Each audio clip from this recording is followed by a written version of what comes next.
ছেলে মেয়ে সব রেডি করলো, করে টোরে নিয়ে গিয়ে আজকে এসে নিয়ে সব করবি।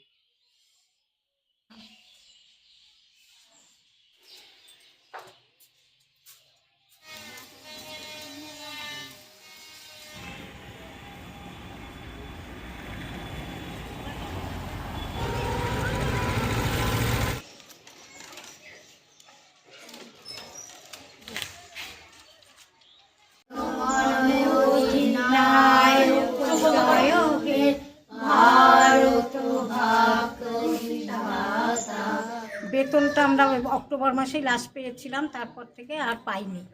হ্যাঁ, সেপ্টেম্বরের বেতন পর্যন্ত পেয়েছি।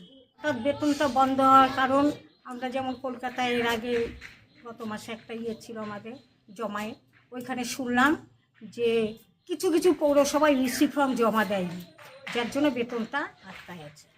বেতন না পাওয়ায় আমাদের সাংসারিক অসুবিধা দেখা দেয়, যেমন ইলেকট্রিসিটির বিল, বাচ্চাদের টিউশনি ফি, নিজেদের ওষুধপত্র, এইসবের খুব সমস্যা দেখা দেয়। আর গরিব ঘরের বাচ্চাইকেই আমরা পাই, তো তাদেরকে টিউশনির মতো করেই পড়াই হাতে ধরে, যার জন্য এই ইয়েটা মনে আসে না যে যাবো না কি ক্লাস করবো না। বিশ্বরূপ সাহা, শুভজিৎ ঘোষ। দক্ষিণ দিনাজপুর জেলার গঙ্গারামপুর ব্লকের ছোট্ট এসএসকে স্কুলগুলোয় অনেক শিশুর প্রথম স্বপ্নের দরজা। এখানে কেউ ডাক্তার হতে চায়, কেউ শিক্ষক, কিন্তু যে মানুষগুলো এই স্বপ্ন গড়েন আজ তারাই অনিশ্চয়তার মধ্যে।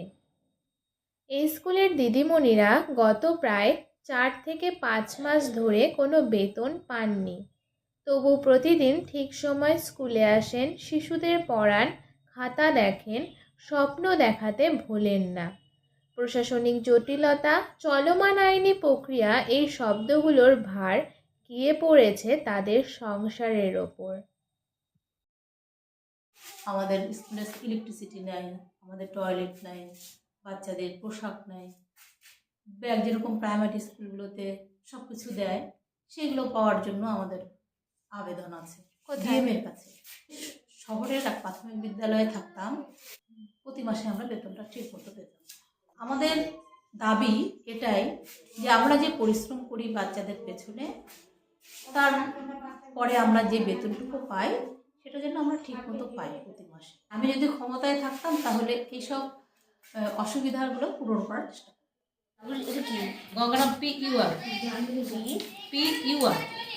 বেতন না মানে শুধু টাকা না পাওয়া নয়, এর মানে ঘরে চাল কমে যাওয়া, সন্তানের পড়াশোনায় টান, চিকিৎসা পিছিয়ে যাওয়া। সরকারি নিয়ম অনুযায়ী এসএসকে স্কুলের শিক্ষকদের সম্মানে নির্দিষ্ট সময় অন্তর দেওয়ার কথা। প্রাথমিক শিক্ষায় যে রাষ্ট্রের ভিত্তি, তা বারবার বলা হয় নীতি, নথিতে এবং বক্তৃতায়, কিন্তু বাস্তবে দেখা যাচ্ছে প্রশাসনিক জটিলতার অজুহাতে থেমে যাচ্ছে শিক্ষকদের জীবন। প্রশ্ন উঠছে, আইনি প্রক্রিয়া চললে কি শিক্ষক শিক্ষিকারা অনাহারে থাকবেন? বিকল্প কোনো অস্থায়ী ব্যবস্থা কি নেওয়া যেত না? আমি যদি ক্ষমতায় থাকতাম সবার জন্য চেষ্টা করতাম, কত দূর আমরা করতে পারি। তবে অফিসে খোঁজ নিয়ে জানার পর মনে হচ্ছে এই মাসে পেতে পারি আমরা, প্রতিবার বলা সত্ত্বেও এখনও পাইনি বেতনটা। আমরা এখন কী হবে জানি না।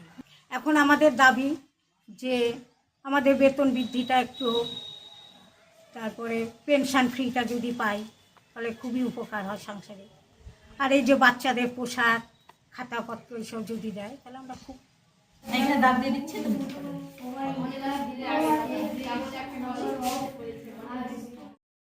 গ্রাম বাংলার হাজার হাজার এসএসকে স্কুল নির্ভর করে এই দিদিমণিদের ওপর।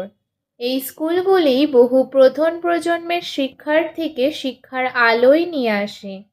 যেখানে শহরে একটি সমস্যার দ্রুত সমাধান আসে, সেখানে গ্রামে মাসের পর মাস অপেক্ষা। এটাই কি সমতার ছবি? দিদিমণিরা একাধিকবার বিষয়টি জানিয়েছেন প্রশাসনের কাছে, তবু কোনো সুরাহা হয়নি।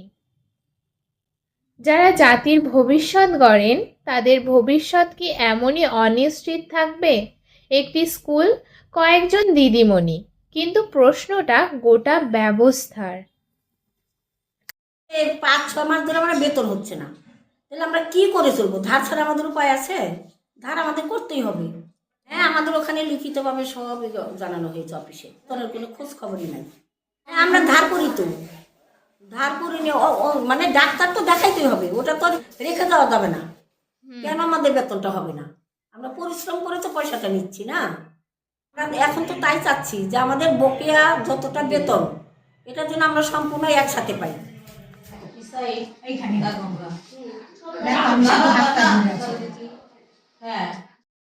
এসএসকে স্কুলের দিদিমণিদের বর্তমান দাবি খুবই সাধারণ। অবিলম্বে বকেয়া বেতন মেটানো হোক, আইনি জটিলতার মধ্যেও বিকল্প ব্যবস্থা নেওয়া হোক, গ্রামীণ শিক্ষকদের সম্মান ও নিরাপত্তা নিশ্চিত করা হোক। কারণ শিক্ষা বাঁচাতে হলে আগে শিক্ষকদের বাঁচতে হবে। মাসে একটু ড্রেসটা দিলে একটু ভালো হতো, একটু লাইন ফ্যানটা থাকলে ভালো হতো। গরমের দিনে খুব অসুবিধা হয় বাচ্চা কাচ্চাদের। আমি এই স্কুলে আমার বেটিকে ভর্তি করে দিয়েছি, পড়াশোনা ভালো হয় দেখে দিয়েছি। দিদিমরাও প্রতিদিন স্কুলে আসছে, বাচ্চাদের পড়াশোনা করাচ্ছে, খুব ভালো। দিদিমরা বেতনটা পাচ্ছে না কিসের জন্য? ওদের তো পাওয়ার কথা। দিদিমরা যদি স্কুলে বাচ্চাদের না পড়ায় বাচ্চাদের খুব অসুবিধা হবে। এই বিষয়ে আমার মনে হয় প্রশাসন দায়িত্ব পালন ঠিক মতন হচ্ছে না।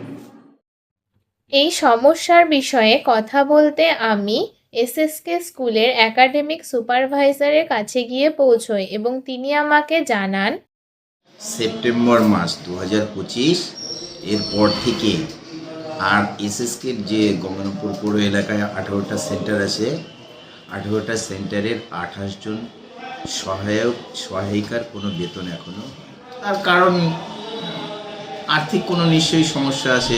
চেষ্টা চলছে, সম্ভাব্য কারণ বলা যাবে না। অতি সত্বর টাকাটা ঢুকে যাবে, এই সূত্রে খবর।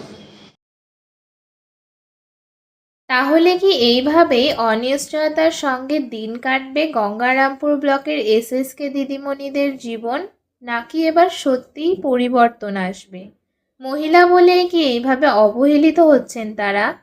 এই ভিডিওটি যদি আপনি দেখে থাকেন তাহলে শেয়ার করুন, প্রশ্ন তুলুন, কারণ আজ গঙ্গারামপুর ব্লক, কাল হয়তো অন্য কোনো ব্লক, অন্য কোনো গ্রাম।